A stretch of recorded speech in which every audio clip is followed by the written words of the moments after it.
Belum ada. Jadi memang tapi dipastikan minggu ini dipastikan karena cukup gede juga ya kan penyidik bagaimanapun juga harusnya nggak bisa seperti itu terus gitu loh. Jadi kemarin. Kemudian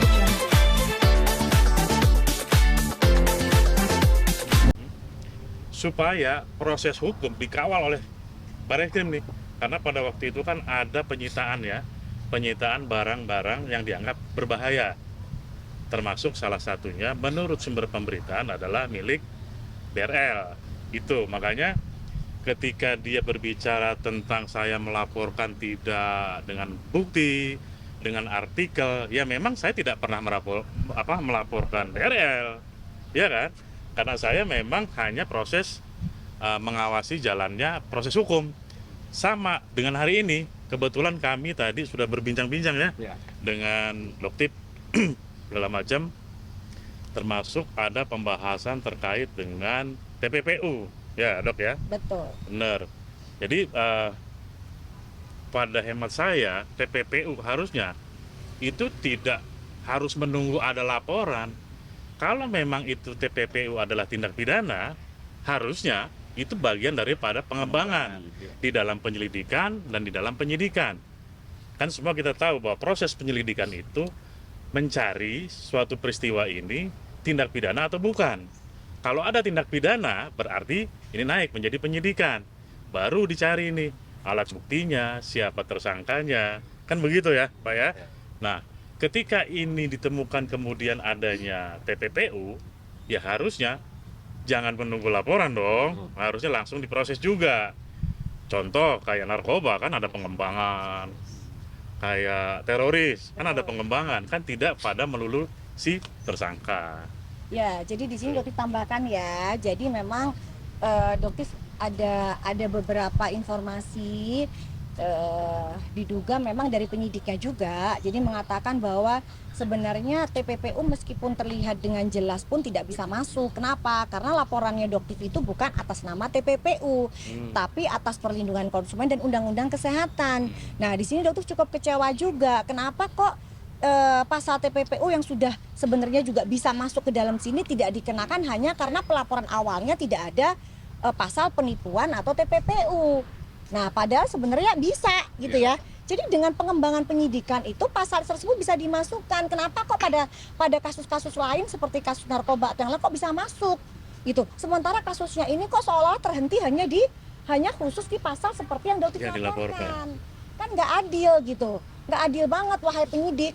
Dan jangan sampai nanti seperti ini akhirnya muncul dugaan-dugaan atau asumsi-asumsi yang mengarahkan bahwa oh berarti ada sesuatu di penyidik. Jangan, karena Dokter sampai detik ini masih yakin penyidik tegak lurus merah putih gitu. Jadi transparan aja gitu. Kenapa ada apa? Kenapa kok seolah-olah harus ada laporan baru mengenai TPPU gitu. Itu juga ya mungkin ya. Terus untuk ada pertanyaan pelimpahan berkas kenapa kok di Banten? Sekali lagi untuk Fitri dan kawan-kawan, stop melakukan penyebaran kebodohan atau ketololan yang kesekian kalinya. Jika kamu mengatakan bahwa laporan terhadap DRL bukan dilakukan oleh Doktiv, ya itu adalah bentuk kebodohan dan ketololan kamu. Ya, pelaporan itu atas nama pelapornya Doktiv melalui kuasa hukum. Ya, dan dilimpahkan ke Banten karena lokusnya.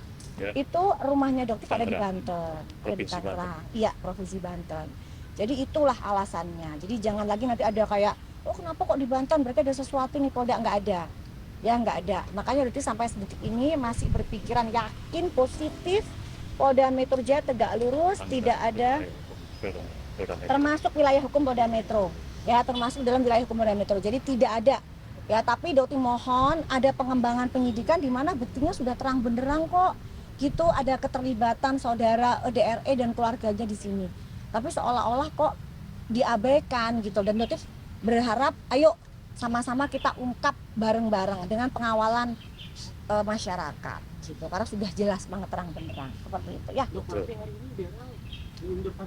Hari ini diundur, jadi memang ditunda. Kenapa? Sudah ada jadwal pemeriksaan?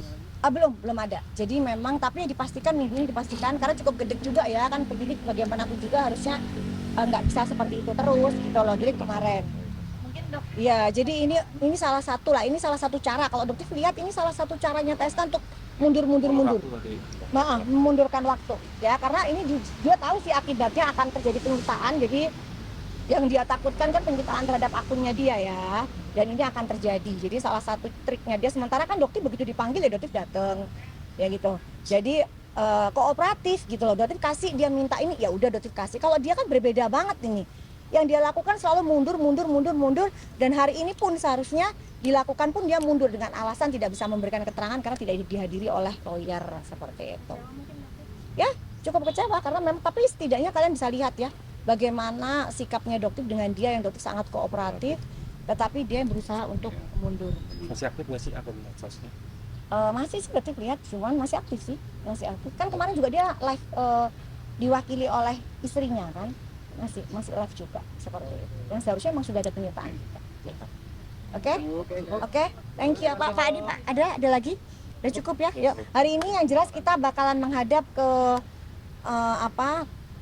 minta ini untuk mengantarkan surat ke Pak Kapolda, ke juga tembusannya kepada Pak Kapolri, kepada Dirkrimsus yang baru ya, kita karena sudah dilantik kemarin. Dan juga ada satu hal, kita juga meminta kepada Dirkrim Cyber Polda Metro Jaya, kita juga akan mengirimkan surat. Dokter meminta untuk meminta laporan bagaimana kok laporan dokter terhadap saudara SS sampai detik ini tidak berjalan. Ya sudah sejauh apa kok terkesan kayak berhenti.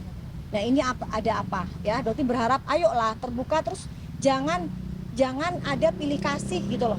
Yuk kita sama-sama, tidak ada siapapun kebal hukum sama ya, jadi jangan ada perlindungan kepada siapapun yang ada dugaan pelanggaran hukum kita. Oke?